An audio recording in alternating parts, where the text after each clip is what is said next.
नमस्कार, दक्ष दर्पण में आपका स्वागत है। आज की चर्चा का विषय राजनीतिक है। यह है कि नेता और विधायक, मंत्री, पूर्व मंत्री अपने अपने बच्चों को राजनीति में स्थापित करने मतलब अपनी राजनीतिक विरासत अपने बच्चों को सौंपने की जदोजहद में लगते हुए नजर आ रहे हैं। मतलब हरियाणा में राजनीति में परिवारवाद एक परंपरा बनता जा रहा है। आज इसी विषय पर हम विस्तार से चर्चा करते हैं। हरियाणा में इस समय जाटों के तीन राजनीतिक परिवारों के मुखिया अपने अपने कुलदीपकों को मुख्यमंत्री बनाने की लड़ाई लड़ते हुए नजर आ रहे हैं। ऐसे में एक नई पार्टी का उदय भी हो सकता है और जाटों में 3 राजनीतिक पार्टियां इसी तरह चुनाव में आ गई तो शायद अगले चुनाव में भारतीय जनता पार्टी को घर बैठे लाभ हो जाएगा, बशर्ते वह सिंगल लार्जेस्ट पार्टी के रूप में एक बार फिर से उभर कर आ जाए। इसमें कोई संदेह नहीं है कि चौधरी ओम प्रकाश चौटाला की जेल से रिहा होने के बाद जहां इंडियन नेशनल लोकदल का हरियाणा भर में हर क्षेत्र में प्रसार प्रचार बढ़ा है, उसने न केवल बीजेपी की चिंताएं बढ़ा दी हैं बल्कि कांग्रेस के नेता और पूर्व मुख्यमंत्री भूपेंद्र सिंह हुड्डा को भी अपनी राजनीतिक परिसंपत्ति को संभाल कर रखने की जरूरत आ पड़ी है।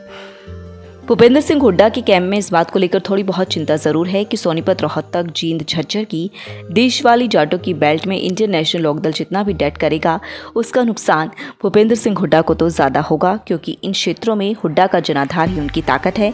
और जो लोग यह मानकर चलते हैं कि भूपेंद्र सिंह हुड्डा कोई क्षेत्रीय दल बना सकते हैं तो वे यह भी मानते हैं कि उनका सारा दारोमदार इसी बेल्ट पर है। आजकल भूपेंद्र सिंह हुड्डा के समर्थकों का अभय सिंह चौटाला से सवाल जवाब करना, उनकी योजनाबद्ध तरीके से आलोचना करना इस बात का परिचायक है कि एक्शन का रिएक्शन हो रहा है। आप जान लें कि इनेलो के नेता और पूर्व मुख्यमंत्री चौधरी ओम प्रकाश चौटाला हरियाणा के विभिन्न क्षेत्रों जाटों की नब्ज को, उनकी राजनीतिक हालातों का बहुत अच्छे से जानते हैं और वह विपरीत परिस्थितियों को अपने अनुकूल बनाने में माहिर माने जाते हैं। उन्हें पता है कि जाट रोहतक, सोनीपत के हों या सिरसा, फतेहाबाद के, उन्हें यह देखना होता है कि जाटों में या फिर वैसे ही मुख्यमंत्री कौन बन रहा है या बन सकता है। वे एक तरह के तेल देखते हैं, तेल की धार देखते हैं और फिर उसी के पीछे हो लेते हैं जो मुख्यमंत्री की कुर्सी के करीब नजर आता है। ओम प्रकाश चौटाला कार्यकर्ताओं को एकजुट करके काम लेने, उनसे पार्टी का प्रचार कराने और दूसरे दलों के लोगों को काउंटर करने के योग्य बना देते हैं।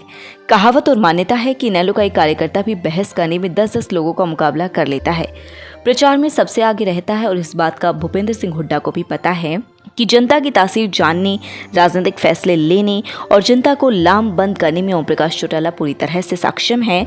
और उन्होंने रोहतक, सोनीपत, झज्जर में ही डेरा डाल लिया तो फिर उन्हें भी लोकदल का काउंटर करने में ही लगे रहना पड़ेगा। राजनीतिक सोच के लोग इस बात को आसानी से समझ सकते हैं कि यदि भूपेंद्र सिंह हुड्डा को ओम प्रकाश चौटाला की ताकत के मामले में इनेलो को काउंटर करने में अपनी ऊर्जा लगानी पड़ गई तो फिर शेष हरियाणा में खुद को स्थापित करने की उनकी मुहिम कुंद पड़ जाएगी। ऐसा माना जा रहा है कि भूपेंद्र सिंह हुड्डा के समर्थक जो 19 विधायक पिछले दिनों दिल्ली में पार्टी प्रभारी विवेक बंसल से मिले, उनके इस प्रोग्राम के पीछे कहीं न कहीं ओम प्रकाश चौटाला की हरियाणा में देश वाली जाट बेल्ट में मजबूत होने की संभावना की आहट काम कर रही थी। बताया जा रहा है कि कांग्रेस के एक वरिष्ठ नेता ने सर्वेक्षण करवाकर हाईकमान को सौंपा है। उनमें दोनों स्थितियों पर प्रोफेशनल तरीके से निष्कर्ष निकाला गया है कि हुड्डा ने कांग्रेस छोड़ दी तो उसका कितना नुकसान होगा और कितना फायदा। उस रिपोर्ट के अनुसार कांग्रेस को फायदा अधिक बताया गया है।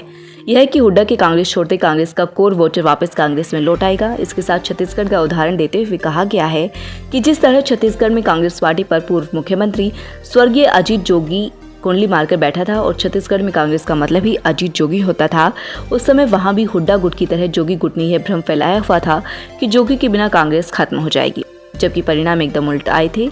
अजीत जोगी 2-4 सीटों पर सिमट कर रह गए थे और कांग्रेस की 3/4 बहुमत प्राप्त हुआ और सरकार बनी। इस रिपोर्ट के आधार पर कांग्रेस क्या फैसला लेती है इसका इंतजार रहेगा। वैसे सूत्र बताते हैं कि भूपेंद्र सिंह हुड्डा ने अलग पार्टी बनाने के प्रस्ताव और विचार पर जिन लोगों ने असहमति जताने का साहस किया था उनमें पूर्व विधायक आनंद सिंह दागी, कुलदीप शर्मा, पूर्व मंत्री धर्मवीर गाबा और ललित नागर के नाम शामिल हैं। धर्मवीर गाबा के बारे में तो यह बताया जाता है कि 2019 के चुनाव से पहले एक मीटिंग में उन्होंने श्री हुड्डा की अलग पार्टी बनाने का सुझाव और प्रस्ताव को खारिज कर दिया था। इसके बाद कथित तौर पर हरियाणा के मुख्यमंत्री मनोहर लाल ने श्री गाबा से मुलाकात की और उनके भाजपा में शामिल होने की पेशकश की तो उन्होंने साफ तौर पर यह कहा था कि इस जीवन में वह कांग्रेस और शराब किसी सूरत में नहीं छोड़ेंगे। वहीं दूसरी तरफ भूपेंद्र सिंह हुड्डा असमंजस में बताए गए हैं कि पार्टी बनाए या ना बनाए। कांग्रेस के विधायक और वरिष्ठ कार्यकर्ता भी असमंजस की स्थिति में हैं कि वह हुड्डा का साथ दें या ना दें, क्योंकि अतीत में बंसीलाल व भजनलाल के साथ गए नेताओं के बाद में कांग्रेस में ही शामिल होने के बाद जो बेकदरी हुई वह जग जाहिर है। हरियाणा प्रदेश कांग्रेस कमेटी के पूर्व अध्यक्ष चौधरी धर्मपाल सिंह मलिक से बड़ा उदाहरण कोई और नहीं हो सकता। कभी वे मंच पर यह कहा करते थे कि उनके राजनीतिक गुरु चौधरी लहरी सिंह उन्हें एक ही मूल मंत्र देते थे, मतलब सलाह देते थे कि जीवन में कांग्रेस कभी मत छोड़ना। और उनके ही कांग्रेस छोड़ने की गलती क्या हुई, उनका राजनीतिक भविष्य ही चौपट हो गया, जबकि राजनीतिक तौर पर वह बहुत ही समझदार लोगों में गिने जाते हैं। यह कहने में कोई अतिशयोक्ति नहीं होगी कि कुलदीप बिश्नोई जैसे नेता इन्हीं कारणों से जिला स्तर की पहचान तक सीमित होकर रह गए हैं। वैसे एक बात जरूर है कि भूपेंद्र सिंह हुड्डा अपने साथी 20 विधायकों को अभी इस काम पर लगाए रखेंगे। अभी तो वे हरियाणा के प्रभारी से मिले हैं, आगे उनका कार्यक्रम पार्टी के संगठन महासचिव वेणुगोपाल से मिलने का भी है और अंत में भी कांग्रेस अध्यक्ष श्रीमती सोनिया गांधी से मिलना भी चाहेंगे। खबर है कि सोमवार को हरियाणा की कांग्रेस के हुड्डा समर्थक 20-21 विधायक संगठन महासचिव वेणुगोपाल से मिले। इन सब ने हालात देखते हुए प्रदेश अध्यक्ष बदलवाने के विषय को एक तरफ करते हुए तुरंत कमेटी बनाए जाने की मांग की और वेणुगोपाल में इन कांग्रेसी विधायकों से सवाल पूछने शुरू कर दिए। उनसे रिपोर्ट कार्ड मांगने शुरू कर दिए। पूछा कि किसान आंदोलन में पार्टी बैनर के नीचे क्या काम किया है, कितना काम किया है, मुझे फोटो सबूत दिखाओ। पर्यवेक्षक यह मानकर चल रहे हैं कि अपनी बात कहने गए कांग्रेस के विधायक यह जरूर मान गए होंगे कि कुमारी शैलजा अशोक तंवर नहीं है और वे कांग्रेस के नेताओं के सामने एक्सपोज हो रही हैं। इनकी मीटिंग के बाद यह साफ हो गया है कि कांग्रेस हाईकमान की नजरों में कुमारी शैलजा जो कर रही है ठीक कर रही है। वेणुगोपाल ने इन सबको यह कहकर वापस भेज दिया कि संगठन में काम करने वाले कर्मठ और समर्पित लोगों को ही आगे लाया जाएगा। आज के दिन श्री हुड्डा का कैंप दबाव बनाकर अपनी बात मनवाने की कोशिश में है, लेकिन अब पार्टी में उनके सारे विरोधी बड़ी नेताओं मतलब हाईकमान में वह सारी फीडबैक तसल्ली से पहुंचा देंगे जो भूपेंद्र सिंह हुड्डा को और उनके इरादों को एक्सपोज करने का काम कर सकती हैं। इसमें एक प्रमुख बात तो यह है कि भूपेंद्र सिंह हुड्डा द्वारा पहले डॉक्टर अशोक तंवर को अध्यक्ष पद से हटवाने की मुहिम चलाने और अब कुमारी शैलजा के खिलाफ भी ऐसी स्थिति बना देने से हरियाणा में जाटों के बाद सबसे ज्यादा आबादी वाले समुदाय रविदासी समाज हुड्डा से पूरी तरह से नाराज नजर आने लगे हैं। समझने के लिए फिर वही बात की एक्शन का रिएक्शन जरूर होता है। प्रभारी महासचिव से मिलने के कार्यक्रम के पीछे बड़ा कारण यह है कि हरियाणा में कांग्रेस 7 साल बाद संगठन संबंधी सूची को अंतिम रूप दे रही है और हुड्डा समर्थकों को इस बात की आशंका है कि इस सूची में उनके नेता भूपेंद्र सिंह हुड्डा की अनदेखी की जा रही है। यदि ऐसा हुआ तो यह उनके लिए बहुत घातक साबित हो जाएगा। इससे जनता में गलत संदेश जा सकता है। इसलिए प्रत्यक्ष परोक्ष रूप से पानी आने से पहले पाल बांधने की कहावत को चरितार्थ करते हुए विधायकों को एक तरह से इस्तेमाल किया गया है। अब कोई संदेह नहीं रहा है कि चौधरी भूपेंद्र सिंह हुड्डा सारी मुहिम अपने पुत्र दीपेंद्र सिंह हुड्डा को हरियाणा की राजनीति में स्थापित करने की योजना के तहत चला रही हैं। और बता दें कि इस तरह की हालात में भूपेंद्र सिंह हुड्डा की चिंता का कारण यह भी है कि अब पार्टी में उनके पैरोकार कम हो गए हैं। कुछ भगवान को प्यारे हो चुके हैं जो हैं उनकी पार्टी में प्रभाव नहीं रहा है और अब प्रियंका गांधी कांग्रेस में संकट मोचक की भूमिका में मतलब उस कैपेसिटी में आ गई हैं जिनमें कभी स्वर्गीय अहमद पटेल हुआ करते थे। श्रीमती सोनिया गांधी पार्टी की हर बड़ी समस्या को उनके सुपुर्द कर देती थी। अब वह यह काम प्रियंका को सौंपने लगी है। प्रियंका ने ही राजस्थान का मतलब सचिन पायलट का प्रकरण शांत किया, वहीं पंजाब के मसले को सुलझाने में लगी हुई हैं और उनको ही हरियाणा के मामले में पॉलिसी मैटर तय करना है। फिलहाल ऐसा नजर आ रहा है कि हरियाणा में मामले में कांग्रेस कोई बड़ा फैसला ले सकती है, जहां भूपेंद्र सिंह हुड्डा यह कहकर कांग्रेस में कमियां निकाल रही हैं कि पहले वाली कांग्रेस नहीं रही। वहीं कांग्रेस अब अनुशासनहीनता के विरुद्ध कदम उठाकर और कड़े फैसले लेकर यह साबित करने के मूड में नजर आ रही है कि कांग्रेस पहले वाली ही है जिसे अनुशासनहीनता बर्दाश्त नहीं है। पर जानकार बता रहे हैं कि इस मामले में कांग्रेस के बड़े नेताओं ने यह तय कर लिया है कि एक बार प्रियंका गांधी संगठन महासचिव, प्रभारी महासचिव और 1-2 बड़े नेता इस मामले में बैठकर सुलझाने की कोशिश करेंगे और उनके सुझाव नहीं माने गए तो फिर कांग्रेस सख्त फैसले लेने को भी तैयार रहेगी। कांग्रेस अब दबाव मानने की स्थिति में नहीं रही है। अब हम बात करते हैं इनेलो और ओम प्रकाश चौटाला की। श्री चौटाला की जेल से रिहा होते ही जो माहौल खुद ब खुद बनता जा रहा है, उसका भी अभिप्राय यह है कि ओम प्रकाश चौटाला भी अपना जनाधार मजबूत करने और सरकार बनाने की कोशिश में अपने पुत्र अभय सिंह चौटाला को मन मस्तिष्क में लेकर चल रहे हैं।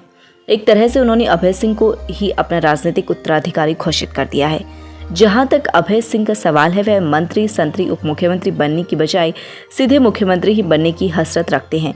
वे कई बार कह भी देते हैं कि बनेंगे तो सीधे चीफ मिनिस्टर ही बनेंगे। हरियाणा के पहले नेता स्वर्गीय चौधरी देवीलाल ही हैं, जो संयुक्त पंजाब कांग्रेस के अध्यक्ष रह चुके हैं और जिन्होंने अपने सामने ही अपने बेटे को मुख्यमंत्री बनते देखा है। ऐसे में ओम प्रकाश चौटाला भी यही इतिहास दोहराने में सफल हो जाते हैं तो फिर चौधरी देवीलाल एक ऐसे नेता हो जाएंगे जिनका बेटे और पोते के मुख्यमंत्री बनने का रिकॉर्ड शायद ही कोई तोड़ पाए। तीसरे ऐसे नेता हैं जो हैं अजय सिंह चौटाला। यूँ तो उन्हें 2000 में मुख्यमंत्री रहते ही श्री चौटाला ने हरियाणा की राजनीति से लगभग दूर रखने का काम किया, परंतु वे 2013 में अपनी अलग पार्टी बनाकर राजनीतिक मुहिम चलाने में कामयाब हुए। जैसे भी हो, उनका बेटा दुष्यंत चौटाला उप मुख्यमंत्री बनने में जरूर सफल हो गया। अब दुष्यंत युवा है, उसका लक्ष्य ही उप मुख्यमंत्री बने रहने तक सीमित नहीं होगा। जाहिर है उनका सपना भी मुख्यमंत्री बनने का जरूर है। इसलिए हम कह सकते हैं कि जाटों में तीनों परिवार अपने अपने कुल दीपकों को मुख्यमंत्री बनाने की मुहिम छेड़ चुके हैं।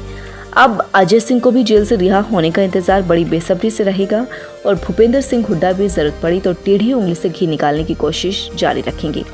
श्री हुड्डा भी चौधरी ओम प्रकाश चौटाला और अजय चौटाला की तरह अपना कोई क्षेत्रीय दल बनाएंगे या नहीं, इस मामले में फिर से यही कहा जा सकता है कि लगता तो नहीं पर हो भी सकता है। हरियाणा की राजनीति में एक बात और देखी जा रही है कि बड़े बड़े नेता ही नहीं, सीनियर विधायक, मंत्री, पूर्व मंत्री भी अपने अपने दलों को राजनीति में लाने या अपनी अपनी जगह टिकट दिलवाने की कोशिश में लगे हुए नजर आते हैं।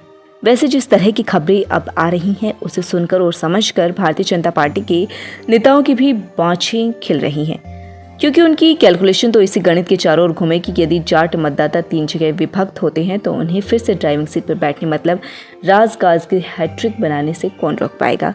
चंडीगढ़ से दक्ष दर्पण और देश कल तक के लिए धर्मपाल वर्मा की रिपोर्ट।